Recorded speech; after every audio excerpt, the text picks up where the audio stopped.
Hello friends and welcome back to the Tech Legend channel. So friends, today I will talk about VANKYO Performance V700G Google TV Projector. So friend, the VANKYO Performance V700G provide an all-in-one solution with superior picture quality and impressive audio, and it also honored to be listed as the first smart projector brand as a part of Google TV ecosystem expansion alongside Hisense, TCL and VANKYO contribute to enhancing the entertainment experience for 270 million monthly active users of Google TV. With no more external streaming devices, user can enjoy a seamless and simplified viewing experience right out the box,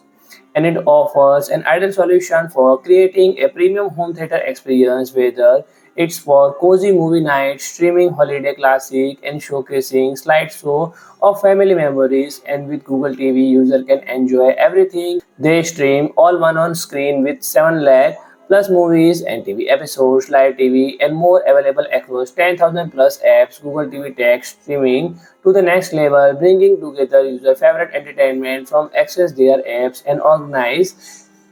it all just for them, and voice control and Google Assistant makes the experience even more seamless by simply saying that what they want to watch and pressing the voice button on the remote, and user can active with built-in Google Assistant which allow for easy voice control, and this means user can search for movies and control playback without having to navigate through multiple menus. And additionally, the projector offers two-way Bluetooth 5.1 allowing off to stream sound to Bluetooth speaker or use the projector as a Bluetooth speaker itself. So friend, if you like my video, please do like, share and comment, and don't forget to subscribe my channel and press the bell icon.